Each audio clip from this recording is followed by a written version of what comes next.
He's like, all right, I got a nipple on this one. Here you go. Have a pretty. She probably tried to cut off some, like, back skin at some point, and he was like, no. You can't walk around like that. You can take their drapes. Anyways, okay. But I'm sorry. So, specifically about these nipples, they are all lefties, okay? And since it's because that's the nipple closest to the heart. Because if you're gonna take something, you want it to be close to the heart.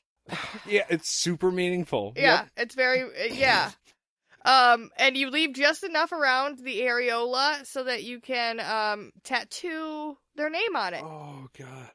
Which also, curious about the method of that. I don't know if he's going in there with like a poke.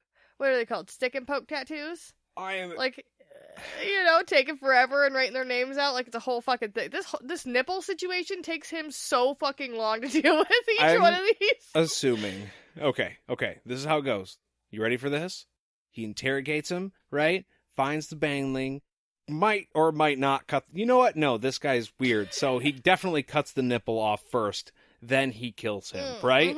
Definitely. So he gets the tattoo. He actually has somebody else do the treating and the tattooing because he's kind of a busy guy. So he pays a guy to treat it in salt. Then they tattoo. And he definitely does it biker style, right? One name on top, another name on the bottom, right? So it looks like a weird fucking biker patch. Yeah, like fucking rocker panels. Exactly. That's what it is. And then he keeps it in his little pouch. Now, at least or make something useful out of it. Like put little numbers and shapes on them so you can play cards with them. Or like, otherwise, why? It's bad enough they're there, but like if you're not going to do anything with them, like why keep them? Either Lunetta is magically drying, preserving, and tattooing these nipples.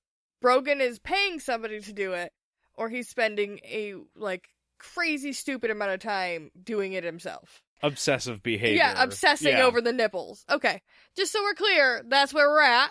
There's got to be a guy that takes care of the body who keeps getting these bodies with no nipples on them and being like, hey, I don't want to ask, but, what goes on in there? Well, and he only is keeping, the most important of the Keeper's minions that he's found. So, that makes me wonder, because this is something that I feel like you start doing when you're, young. You know what I mean? There's something fucked up with you that started when you were very young, and that's what led to this. So he probably was cutting nipples off, and then eventually had too many nipples for his belt case, and was like, okay, that's now a fanny pack, and you know it. I have to limit it to only the important ones. Yeah, probably. Something like that. I don't think is learned by an adult. I think something like that has to be nature or nurture, either one. But I feel like you grow up with a behavior like that. I don't know. Hey, maybe I'm talking out of my ass. Maybe 50-year-olds go psycho every day. But nipple pouch? Somebody hurt that boy. Tobias Brogan, everyone. Tobias Brogan. I will say Tobias Brogan also has the most boring nipple name of anybody that he hangs out with. All of his friends have way better names. He has a shitty name. Meh. It's not a bad name in the scope of all names, but compared to Galtero and fucking he's got nothing compared to Galtero, Ittori. So yeah, so Ittori is cool too. Maybe that's why he cuts the nipples off, because he's pissed off his name isn't as cool. Damn it, I want a cool exotic name like you guys. Yeah. Like Nate does. Brogan said each name as he put them away, remembering their capture, their torture, and their eventual confession before death.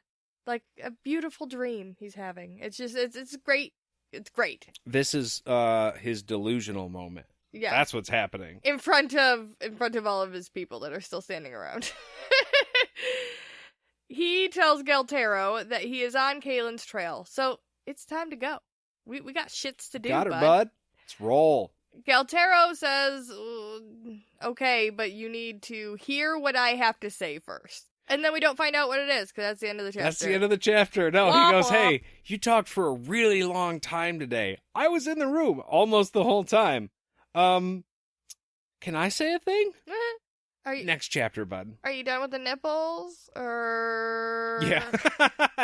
Hey, you're busy right now, and I know you asked me not to bother me when you're doing your, thing. But I have some bad news, and that's unfortunate because you're scary. And, I want to keep my nipples. Yeah, so I'm just going to tell you, but then I'm probably going to leave quickly, as you should, with a guy like Brogan. Yes. As we are now. Aw. That was good, wasn't it? Yeah. I'm clever. Anyways, if you guys enjoyed this episode, you can always let us know by sending an email to podcastatt@gmail.com. You can send us a text or a voicemail at 616-259-0025. We're on all the social medias at podcastatt and on Patreon, as you heard at the top of this show, patreon.com/podcastatt. Carolyn, thank you very much for sponsoring this episode, and thank all of you for listening. And we will see you real soon. Bye.